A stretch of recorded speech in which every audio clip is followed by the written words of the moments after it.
Hello friends, welcome to my YouTube channel Deepak learn life में आपका स्वागत है।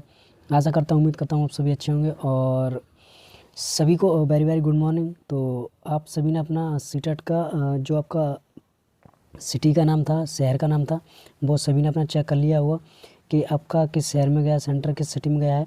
तो सभी देख चुके होंगे, लेकिन अभी आपको अपने स्कूल का नाम नहीं पता है। वो आपका जब मेन एडमिट कार्ड आएगा, जो फाइनल एडमिट कार्ड आएगा 12 तारीख को, तभी पता पड़ेगा। अभी जो आपका वो प्री एडमिट कार्ड आया जिसके अंदर आपको सिटी का नाम और जो आपका मतलब शहर है उसका नाम आपको भी पता पड़ गया कि मेरा यहाँ सेंटर गया है। बट स्कूल का नाम आपको 12 तारीख को ही पता पड़ेगा। और आपका एग्ज़ाम है, आपको पता होगा कि आपके एग्ज़ाम सीटेट ने पहले ही एक नोटिफिकेशन में बोला था कि अगर छात्र ज़्यादा होते हैं, उन्होंने बोला था कि अगर छात्र क्या होते हैं ज़्यादा होते हैं तो एग्ज़ाम को हम 2 दिन में कंडक्ट कराएंगे अगर छात्र ज़्यादा होते हैं। तो मान लीजिए अब छात्र इस बार ज़्यादा है, सीटेट का एग्ज़ाम जो होगा उसमें बहुत ज़्यादा छात्र हैं, तो सीटेट अपना एग्ज़ाम 14 और 15 तारीख 2 दिन में कराएगा। ये उसने पहले ही बोल रखा था कि अगर ज़्यादा होंगे, ज़्यादा छात्र शामिल होंगे तो हम 2 दिन में एग्ज़ाम कराएंगे। तो 2 दिन में अब एग्ज़ाम होगा। तो कुछ इसमें जो है ऐसा है कि मान लीजिए 14 तारीख को एग्ज़ाम है और 15 को है, तो किसी का 14 तारीख को पेपर 1 और पेपर 2 दोनों है, पेपर 1 और पेपर 2 दोनों ऐसा भी है। और किसी का जो है वो इसमें भी पेपर 1 और पेपर 2 दोनों है, लेकिन किसी किसी का ऐसा है 14 तारीख को पेपर 1 है और 15 तारीख को पेपर 2 है। मतलब किसी किसी का दोनों दिन जाना है उन्हें। इस तरीके से मतलब सीटेट का इस बार आया, तो ज़्यादा दिक्कत नहीं होगी क्योंकि आपका एक ही सेंटर पे होगा, तो इतना परेशानी नहीं होगी। अब बात करें कि एग्ज़ाम कैसा आएगा, मतलब जैसे 14 तारीख वाली का एग्ज़ाम कैसा आएगा और 15 तारीख को जो प्रश्न पत्र आएगा वो कैसा आएगा। तो दोनों का प्रश्न पत्र सेम तो नहीं आएगा। 14 को आएगा सेम वैसा 15 को नहीं मिलेगा आपको देखने को, क्योंकि अगर 14 को आया वैसा सेम 15 को मिल जाए तो 15 वालों को तो भाई फ़ायदा हो जाएगा ना। तो आपको बहुत ज़्यादा मतलब ज़्यादा डिफरेंट नहीं मिलेगा, लेकिन इतना मिलेगा प्रश्न मतलब इस तरीके से मिलेंगे कि आपको लगे कि हाँ पेपर सेम नहीं आया। तो बिल्कुल भी ये परेशान होने वाली बात नहीं है। मतलब ये 15 तारीख वाली ये सोचिए, हम 14 तारीख को एग्ज़ाम होगा तो हम तो उसको देख के तब जाएंगे देने, ऐसा कुछ नहीं है। आपको भी बिल्कुल डिफरेंट पेपर देखने को मिलेगा। आपको अपने हिसाब से करना है, 14 तारीख वालों को अपने हिसाब से करना है। अब कुछ लोगों के अंदर ये डाउट है कि नॉर्मलाइजेशन होगा या नहीं होगा, 2 दिन पेपर हो गए। तो सीटेट इससे पहले भी लगभग कई बार सीटेट ने कम से कम 15-15, 16-16 शिफ्ट में पेपर कराया है जब ऑनलाइन हुआ, तो उसमें भी नॉर्मलाइजेशन नहीं लागू हुआ था। तो इसमें 2 दिन में होगा तो इसमें नॉर्मलाइजेशन नहीं होगा। तो नॉर्मलाइजेशन की आपको बिल्कुल भी फिक्र नहीं करनी है कि नॉर्मलाइजेशन होगा या नहीं होगा। लेकिन हाँ,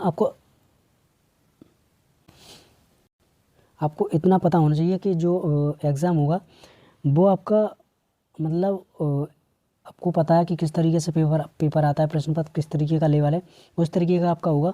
और रही बात इसकी कि अब आपको करना क्या है लास्ट टाइम में, तो लास्ट टाइम में अब आपको जो करना है, पहला तो आपने जो भी चीज़ मतलब पढ़ी है उसको पूरा कंप्लीट करो। पहला आपको क्या है, जो चीज़ आपने पढ़ ली है उसे कंप्लीट कर लो A to Z। चाहे आपने PYQ लगाए हो उससे अच्छे से कंप्लीट कर लो, चाहे आपने किसी कोचिंग से पढ़ा हो उससे कंप्लीट कर लो।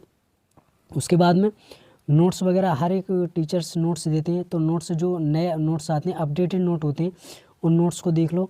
और नोट्स देखने के बाद में अब आपको कुछ भी क्या है नया पढ़ने की ज़रूरत नहीं है। कोई अगर ये सोचे कि अब हम नया पढ़ें, तो अब नया पढ़ने में कुछ नहीं मिलने वाला है। आपने जितना पुराना पढ़ा उसी को रिवीजन करिए, उसी को बार बार रिपीट करिए, दोहराइए, ताकि आपको सब चीज़ अच्छे से आ जाए, कंप्लीट हो जाए। यानी कि अगर जितना पढ़ा उतना अपना 100% आपको आना चाहिए। अगर प्रश्न पत्र में कोई चीज़ आ रही है तो मिस नहीं होनी चाहिए। अगर आपने जो पढ़ा उसमें से आ रहा है, तो बस मेरा कहने का ये मतलब है नया नहीं पढ़ना है आपको। तो यहाँ वही चीज़ मतलब इस न्यूज़पेपर में वही चीज़ बता दी है जो सीटेट के लिए परीक्षा केंद्र आवंटित मतलब आपका एग्ज़ाम सिटी आपको बता दिया गया है। और आपने मैंने बताया था सीटेट की ऑफिशियल वेबसाइट पर जाके application number, date of birth, month अपना और ये जो आपका सिक्योरिटी पिन है यहाँ डाल कर सबमिट कर दीजिए, आपका एग्ज़ाम सिटी आ जाएगा। इतना आपको करना है। तो नॉर्मलाइजेशन के लिए जो परेशान थे, नॉर्मलाइजेशन नहीं होगा, ये मैं फिर भी कहता हूँ। बस आपका एग्ज़ाम दोनों दिन डिफरेंट आएगा। अपनी तैयारी अच्छे से करके जाइए, जितना आपने कर लिया उतना कंप्लीट कर लो। बस मेरा कहने का मतलब ये है, कंप्लीट आपने जितना पढ़ा उतना आपको कंप्लीट आना चाहिए 100%। अगर वहाँ से एक भी क्वेश्चन आ रहा है तो छूटना नहीं चाहिए। अगर वहाँ से छूट गया तो फिर आपकी पढ़ाई का कोई मतलब नहीं रहा। और कोशिश यही कीजिए, मैं सभी से कहता हूँ, इस बार छात्र ज़्यादा है, कंपटीशन अच्छा होने वाला है, पेपर भी लेवल भी अच्छा आएगा। कोशिश ये करें हमारा हमेशा नंबर 90+ है, 90+ आएगा तो आपको अदर स्टेट में जाने का मौका मिलेगा। और आपका अगर 82 आया OBC SC ST में तो आप अपने राज्य में देख सकते हो इसी तरीके से। तो इसलिए मैं सभी से कहता हूँ कि कोशिश करो कि 90+ ही आपके स्कोर होना चाहिए। और मैंने आप एक वीडियो कल बनाई है, अगर आपने नहीं देखी तो वीडियो जाके देखिए। मैंने उसमें बताया कि मैंने 2 बार सीटेट का एग्ज़ाम दिया था, दोनों बार मैंने क्वालिफाई किया था और मैंने किस तरीके से अपना रणनीति बनाई थी मैंने आपको बताया। अगर नहीं देखा तो वीडियो में जाके देखिए। परेशान मत होइए, टेंशन फ्री रहो, कूल होकर पढ़ो आराम से। कोई कुछ भी कहे आपको किसी का नहीं सुनना है, अपने हिसाब से पढ़ाई करनी है। कोशिश करो सेल्फ स्टडी में दम लगा दो जितना हो, लास्ट टाइम है। तो thank you so much, wish you all the best, best of good luck सभी का। आई होप, मैं तो ये चाहता हूँ सभी का एग्ज़ाम क्वालिफाई हो। Thank you so much.